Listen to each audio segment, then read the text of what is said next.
There are lines that you just do not cross, especially when you have a grievance. And setting your workplace on fire is something you should never do, especially when it's just overpay. Okay, this is what happened last week in Ontario, California. A young man walked through the warehouse, setting pallets of toilet paper on fire, setting the whole place ablaze. Okay, now I can't remember what shift it was he was on. I'm assuming it was the night shift because there was 20 other employees inside this warehouse. Okay, and they all, from my understanding, they all got out. My understanding, there were no injuries. But this person, he recorded himself going through the warehouse, setting these pallets of toilet paper on fire and saying, this wouldn't happen if you paid us more. This wouldn't happen if you took care of your employees. Now, I understand the grievance. I understand that feeling of I'm not being paid enough. But vandalism and property destruction is something that we should never do. And I've heard of employees doing this. When a layoff is announced, they'll go through the plant, breaking machines, doing these different acts. One friend of mine was telling me that he worked at a pork processing plant in Iowa, and there was an announcement of a layoff, or they weren't going to do raises. It was something pretty significant.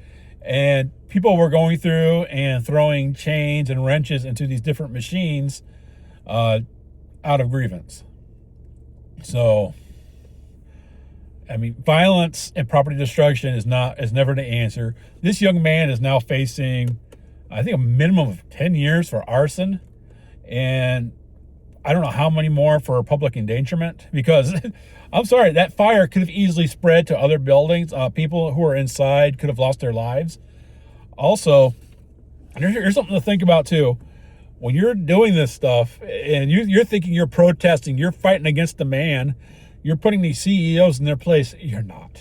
Okay. Point one that I'm going to make, there's two little points right here. Point one is going to be the building was probably insured. All the product that was inside that building was probably insured. And whatever machinery that got destroyed in that fire was probably also insured. Okay. So right now they're inconvenienced. Okay. They're having to either find a new warehouse or build a new warehouse. One or the other. Right now they're just inconvenienced. But here's the other point. You've just displaced your fellow coworkers. Your fellow coworkers don't have a job. Okay. Those employees, they've lost a paycheck. They probably lost benefits because now they're not working. I have no idea if the company is going to be giving them a severance pay for, because this wasn't their fault.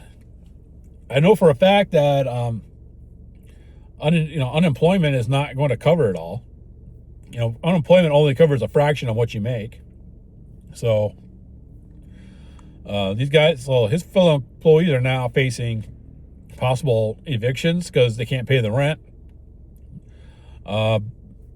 Possibly losing vehicles because they can't make car payments if they have a car payment. They're probably going to be going hungry because they can't now they can't buy groceries. So, what did this accomplish? Accomplished nothing. Left his co-workers, in worse poverty than what they were in, and he's going to prison, where he's probably going to be on the dime of the state of California and 3 hots and a cot. So, what can we take from this? What can I take from this that I can share with you if you're having a grievance with your boss? Okay, this is 25 years of blue collar and working class work going on here. Upfront and honest, get a new job. Okay, if you really feel like you're not being paid enough, find a place that will pay you. Okay, that's easier said than done. Chances are you might have to relocate. Okay, I know some people on certain programs can't do that. I think particularly if you're paroled, and they just go state by state.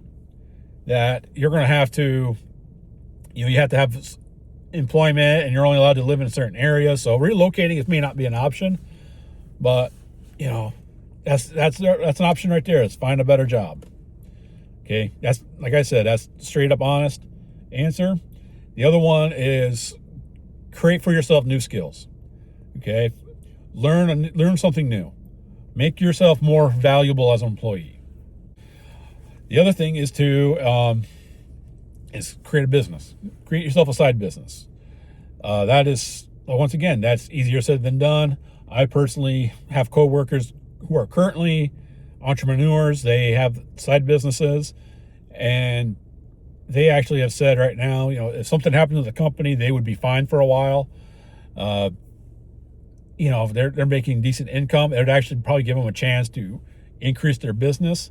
The only reason why they're still working is, obvious one, insurance and benefits. That's being a small entrepreneur, that is very hard to do.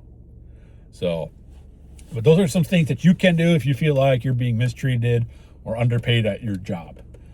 By way of faith, it's very hard. This is why I think for blue collar and working class individuals, faith is very hard, because it's that lack of control that we lose something, or we're not have enough of something.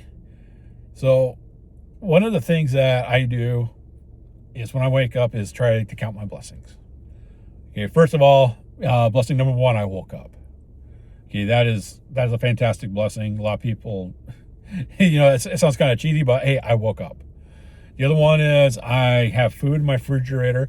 I have the ability to, still, buy groceries regularly. I don't have to wait on seasons. I don't have to wait, and hopefully that the store is stocked up. I am blessed where I can just go into a store and buy something. I am blessed that I have a place to live. I know a lot of people today are living in their cars. Even though they're making a decent income, they still live in their cars. I am blessed. Okay, that's just a few items right there. And it's not a cure-all, but what it's to do is, while you are trying to figure out, okay, how can I make my situation better? By counting the blessings that you have, it's going to help you gain some perspective. Okay? It's going to keep you rooted. It's going to keep you founded. Okay? That is the purpose. Okay? It's not going to fix your situation, but it's going to help you handle the problem better. Okay? And that is what I want to share with you. We all know life isn't fair. Okay? But trying to get back to the point that I was saying, burning down your place of employment is not the answer. You've just created more problems than it's going to solve. You think you're hitting the man. You're not hitting the man. You've inconvenienced them, and that's about it. You just made your life miserable. So, with all that being said and done, I'm going to close out with this verse real quick. It's Ephesians 4:26. Be angry and do not sin. Do not let the sun go down on your anger. That is something for us to really be thinking about, especially when you're in hard times and the world seems like it's unfair. So, with that being said, God bless. See you on the next one.